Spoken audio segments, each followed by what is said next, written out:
यानी अल्लाह ने हमें जिस मकसद के लिए पैदा किया था वो इन टेंशनों के लिए पैदा नहीं किया था कि मैंने कौन सा सूट पहनना है या मैंने कौन सा ब्रांड ट्राई करना है या क्या करना है। मकसद असल में कुछ और था, लेकिन वो टेंशनें एक्चुअली हमने खुद इतनी पाल ली हैं लोगों को दिखलावा करने के लिए, ज़ाहिर है एक फेक लाइफस्टाइल अपनाने के लिए। जो इंशाल्लाह बात होगी वो ये है कि आज के मटीरियलिस्टिक दौर में, यानी हम इतने मटीरियलिस्टिक हो चुके हैं, हमारी लैंग्वेजेस चेंज हो चुकी हैं, हमारी सोच इस कदर चेंज हो चुकी है कि हर बंदा ऑलमोस्ट लालची हो चुका है। ग्रीड जो है वो इस तरह सराहत कर चुकी है हमारी ज़िंदगियों में, जिसकी वजह से रिलेशनशिप्स ख़राब हो रहे हैं, जिसकी वजह से फैमिलीज़ के माहौल ख़राब हो रहे हैं, हमारे गोल्स, हमारे जो एम्स थे वो चेंज हो चुके हैं। किसी दौर में जो है वो वैल्यूज़ देखी जाती थी, अब जो है हमारी अटेंशन सारी की सारी पैसे पे है।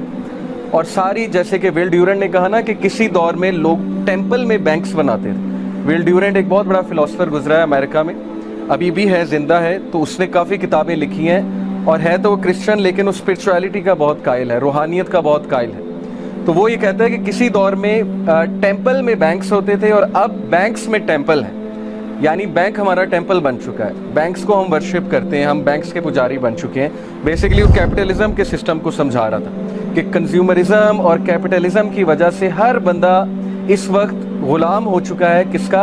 अपने नफ्स का और सोसाइटी का। जैसे आज के दौर में कंज्यूमरिज्म को आप देखें कि हर बंदा चाहता है कि मैं अच्छे से अच्छा ब्रांडेड क्लोथ पहनूं, ब्रांडेड चीज़ खरीदूं।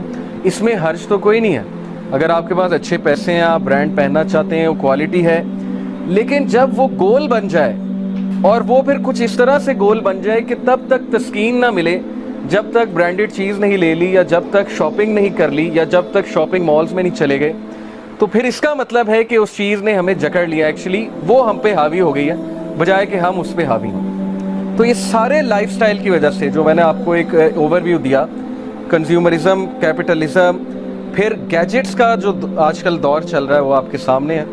मतलब अभी मैं आपको स्टैटिस्टिक्स दिखाऊंगा, आप हैरान हो जाएंगे कि एवरेज बंदा कितना मोबाइल फ़ोन यूज़ करता है और स्क्रीन टाइम हमारा कितना बढ़ चुका है कि एक बंदा शायद ही कभी सर उठा के देखता हो, गैदरिंग में भी जब बैठा है या गाड़ी चला रहा है, सड़क पे वॉक कर रहा है, मतलब हमेशा हमारे हेड्स डाउन ही होते हैं और स्क्रीन पे हमारी नज़र होती है।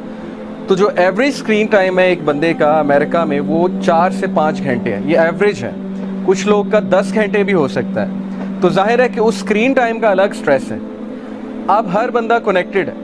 किसी दौर में हमारे पास कुछ टाइम होता था सोच विचार का, अकेले बैठने का। अब यकीन करें कि मैं बच्चों को देखता हूँ, मतलब मेरे भी भांजा भांजी हैं, वो बच्चे 30 सेकंड नहीं रह सकते मोबाइल के बगैर। अगर आप उन्हें कहेंगे ना चुप करके बैठ जाओ, और मैं क्योंकि टीचर भी हूँ तो मैंने ऑब्जर्व किया है ग्रेड 5-6 के बच्चों को, अगर आप उन्हें कहेंगे ना 30 सेकंड खामोश होकर बैठ जाओ, तो आप देखेंगे कि उनके हाथ पैर हिलने शुरू हो जाएंगे और उनकी बेचैनी बढ़ जाएगी। तो हर बंदा बेचैन है आज के दौर में, और उस बेचैनी की वजह जो है साफ जाहिर है, स्ट्रेस है।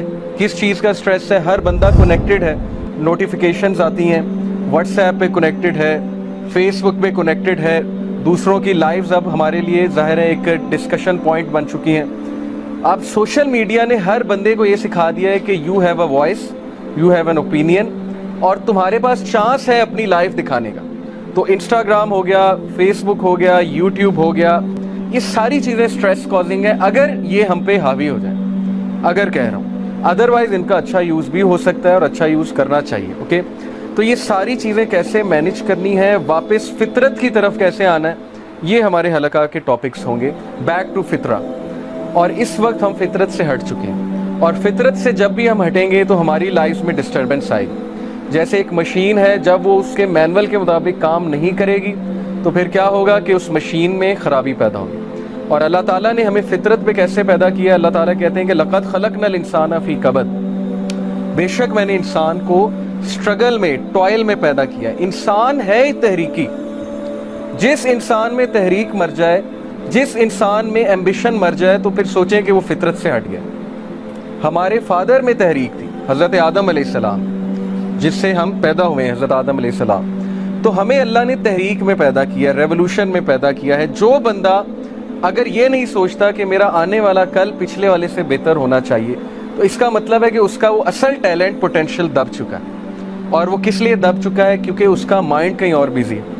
और वो माइंड कहाँ बिजी है वो आपको पता है? सोशल मीडिया हो गई, गेमिंग हो गई, बहुत सी चीज़ें हैं। डिस्ट्रैक्शंस तो इतनी हैं कि मैं कानों को हाथ लगाता हूँ कि मेरा चूँकि यूथ, मेरा चाइल्डहुड 90s में, मैं जो 90s के यहाँ लोग बैठे हैं जो जनरेशन एक्स में आते हैं, मतलब देवर बॉर्न इन 80s और 90s, तो वो मेरे से रिलेट कर पाएंगे कि हमारे लिए डिस्ट्रैक्शन नहीं थी। हमें तो इंटरनेट कनेक्शन के लिए आधा आधा घंटा वेट करना पड़ता था। वो एक मॉडेम लगा होता था और फिर वो केबल आती थी और हम कार्ड को स्क्रैच करते थे और फिर नंबर डालते थे, पासवर्ड डालते थे, कभी डिस्कनेक्ट हो जाता था, कभी कनेक्ट हो जाता था, और 2 MB की फ़ाइल डाउनलोड करते हुए भी हमें शायद 2-2 घंटे लगते थे। तो हमें वो चीज़ें याद हैं। लेकिन आज यूट्यूब और व्हाट्सएप, फिर 4G 3G पता नहीं क्या क्या, 5G भी सुनने में है कि आ रहा है। तो आज के स्टूडेंट के लिए, बच्चे के लिए और हमारे लिए तो इतनी डिस्ट्रैक्शंस हैं। और अकॉर्डिंग टू अ सर्वे, एक आम स्टूडेंट 30 सेकंड उसका फोकस है।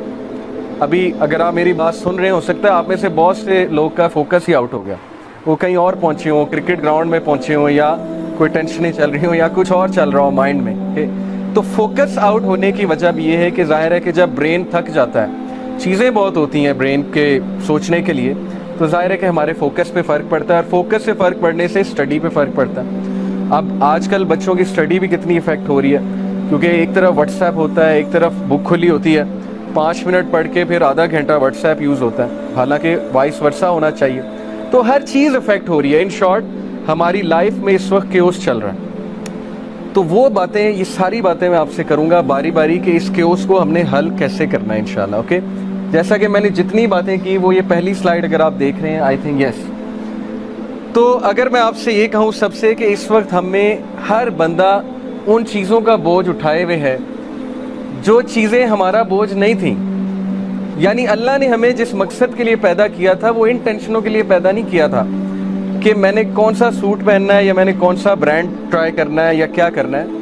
मकसद असल में कुछ और था, लेकिन वो टेंशनें एक्चुअली हमने खुद इतनी पाल ली हैं लोगों को दिखलावा करने के लिए, जाहिर है एक फेक लाइफस्टाइल अपनाने के लिए, इन रहने के लिए, कूल रहने के लिए, ठीक है, पीयर प्रेशर में आके ऐसी ऐसी चीज़ें हमने करना शुरू कर दी कि अब हमारी हालत ये है कि हम एक बहुत बड़ा बोझ इस ख्याली दुनिया का अपने ऊपर उठाए हुए, और हर बंदा जो है वो फिर ज़ाहिर है स्ट्रेस में है।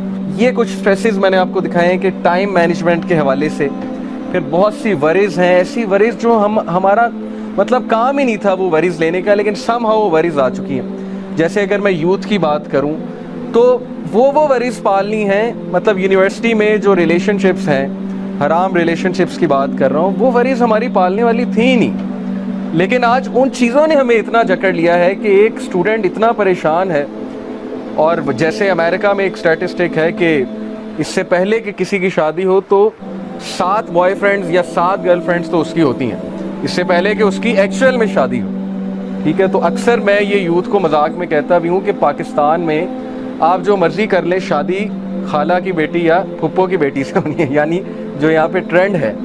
तो इन चीज़ों में टाइम ज़ाया करना, और यूथ का कसूर भी कभी कभी मैं सोचता हूँ कि इनके साथ हो क्या रहा है, मीडिया भी यही दिखा रहा है, फिर हर बंदा इन कामों में लगा हुआ है। जो नहीं करता उसको एबनॉर्मल समझा जाता है, उसको डिग्रेड किया जाता है, उसको फिर उस सर्कल में इन नहीं किया जाता। तो इस वजह से वो वरीज़ जो एक्चुअली हमारी थी ही नहीं, हम उन वरीज़ में पड़ गए। और असल वरीज़ क्या होनी चाहिए थी कि क्या हम बेटर बन रहे हैं, क्या एज ए पर्सन मैं बेहतर हो रहा हूँ कल से, क्या मेरे स्किल्स कुछ बेहतर हो रहे हैं, क्या मेरी स्पिरिचुअलिटी, मेरी रूहानियत बेहतर हो रही है, वगैरह।